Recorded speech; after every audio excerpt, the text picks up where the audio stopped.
Uncertainty برقرار ہے. وزیر اطلاعات عطا تارڑ نے آفیشیل سٹیٹمنٹ پوسٹ کی ہے ایکس پہ کہ اب مذاکرات میں شرکت کے لیے ایرانی جواب کا تاحال انتظار ہے. ایفرٹ ہم کر رہے ہیں لیکن ابھی کوئی خاطر خواہ جواب نہیں ملا کہ ایران میز پر آئے گا نہیں آئے گا. آپ اس کو کیسے فورسی کر رہے ہیں؟ مجھے پتہ نہیں کیوں لگ رہا ہے کہ سیز فائر ایکسٹینڈ ہوگا. ابھی اس وقت جس طرح معاملات چل رہے ہیں، ابھی آپ نے جس طرح خود کوٹ کیا CNN کو کہ جے ڈی وینس جو ہے وہ وائٹ ہاؤس پہنچ گئے اور ڈیفینیٹلی وہاں پر جو ان کی ڈونلڈ ٹرمپ سے ملاقات ہے اس میں انہوں نے یہی سارا سینیریو ڈسکس کرنا ہے. ابھی ایکزیوس نے ایک اور چیز رپورٹ کی ہے کہ اسٹیو وٹکاف اور جیرڈ کشنر جو میامی میں موجود تھے وہ بھی اب ٹرمپ سے ملاقات کے لیے وائٹ ہاؤس جا رہے ہیں. تو اگر ایسا ہے اٹ مینس کہ اب آنے والے چند گھنٹوں میں تو کم از کم امریکی وفد جو ہے وہ پاکستان نہیں آئے گا، کیونکہ میامی سے وائٹ ہاؤس کا ایک اچھا خاصا فاصلہ ہے. ایکزیوس کی خبر کے مطابق اگر وہ وہاں پر جا رہے ہیں، وہ ملاقات ہوگی، آبویسلی وہ بھی اسی مدعے پر وہاں پر گفتگو کریں گے.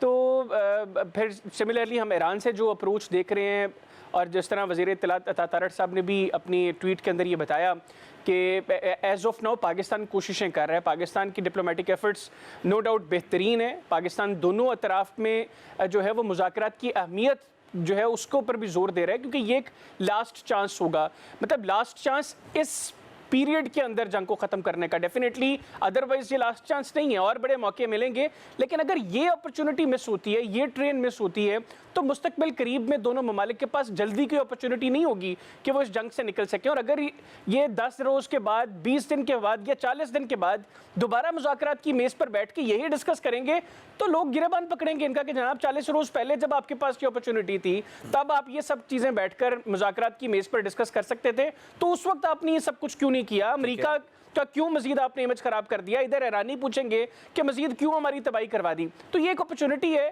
دنیا اس کو سمجھ رہی ہے. آئی ایم شیور کہ ایران... حیدر مجھے بتائیں میری اس بات پہ کتنا وزن ہے کہ ایران بھی اس اپرچونٹی کو مس نہیں کرنا چاہے گا ٹیبل پہ آنے کی، کیونکہ اس وقت عالمی رائے عامہ ڈپلومیٹک سطح پر ہو، میڈیا کی سطح پر ہو، وہ ایران کی طرف ہے، اور اگر ایران نہیں بیٹھے گا تو پھر ہر چیز دوسری طرف چلی جائے گی. از اٹ سلمان بھی دو چیزیں اس میں. ایک تو ڈیفینیٹلی جو ایک اپیرنٹلی دنیا کی اپروچ ہے اس وقت وہ ایران کو سمجھ رہے ہیں، کیونکہ ہوا بھی ہے اگریسر تو امریکہ اور اسرائیل تھے، ایران پر حملہ کیا گیا، ایران نے حملہ نہیں کیا تھا، تو لوگوں کی ہمدردیاں ایران کی طرف ہیں. پھر میں سمجھتا ہوں دنیا کے اپنے مفاد بھی ہیں. یہاں پر سب کا جو ایران کی طرف ہونا وہ صرف اس وجہ سے نہیں ہے کہ ان کو لگتا ہے کہ ایران کے ساتھ ظلم ہو رہا ہے. اسی ایران کے اوپر جب 47 سال سے سینکشنز تھی تو دنیا خاموش تھی، لیکن آج دنیا سفر کر رہی ہے نا. لوگوں کو نظر آ رہا ہے کہ اگر یہ اسٹریٹ آف ہرمز اسی طرح بند رہتی ہے تو دنیا میں کس قدر جو ہے وہ انرجی کرائسس ہوگا. آخر دنیا کی 20% انرجی اسٹریٹ آف ہرمز کے پیٹ سے نکل کر گزرتی ہے. اگر ایران اس کو بند کرتا ہے تو وہ نہ صرف اکنامک کرائسس ہوگا، انرجی کرائسس ہوگا.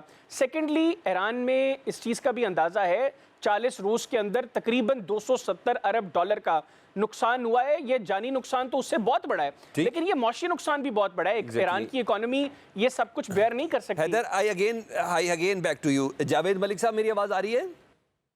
جی آ رہی ہے بالکل. جاوید بھائی میرا سوال ابھی بھی سٹینڈ کر رہا ہے اسی طریقے سے. جے ڈی وینس پہنچے ہیں وائٹ ہاؤس میں، ڈیوڈ وٹکاف سے متعلق ہے، جیرڈ کشنر سے متعلق، اور کہا ایک اعلیٰ سطحی اجلاس ہے. صرف ایک پوائنٹ ہے کہ ایران کہہ رہا ہے میرا بلاکٹ روکیں، ختم توڑیں اس کو، تب میں جا کے پاکستان میں آ کر مذاکرات کا دوسرا راؤنڈ شیئر کروں گا. As it possible? دیکھیے کچھ سفارتکاری ایسی ہے جو کہ ہم میڈیا میں دیکھ رہے ہیں، اور کچھ ایسی ہیں جو پس پردہ ہو رہی ہے. میں سمجھتا ہوں کہ کوئی بھی جو سیریس نیگوشیٹرز ہوں گے وہ یہ دیکھیں گے کہ اس پوری پروسیس کا گریٹر پکچر کیا ہے. ایران کے سامنے بہت سمپل راستہ ہے، یا تو وہ اس مسئلے کا حل تلاش کرنے، اور اس حوالے سے آپ دیکھیے پاکستان کی کاوشیں، یعنی انتھک محنت اگر آپ کہیں تو وہ ہو رہی ہے. ہمارے فیلڈ مارشل وہاں پہ تقریباً 3 دن بیٹھے رہے، ان سے ان کی بات ہوئی، ان کو تمام جو گلف آف انڈرسٹینڈنگ تھی وہ ختم کرنے کی کوشش کی گئی. اور اس کے بعد ہم دیکھ رہے ہیں کہ امریکنز ایک دفعہ آئے، ابھی دوبارہ آنے کے لیے تیار ہیں، تو وہ تو ریڈی ہیں ٹاک کرنے کے لیے، ولنگنیس دکھا رہے ہیں. اگر جب آئیں گے بات ہوگی تو چاہے بلاکیٹ کی بات ہو، کوئی اور بھی بات ہو سکتی ہے. تبھی تو وہ آ رہے ہیں. وہ یہاں پہ ویسے گپ شپ لگانے تو نہیں آ رہی اتنی دور 15 گھنٹے کی فلائٹ لے کے دوسری دفعہ.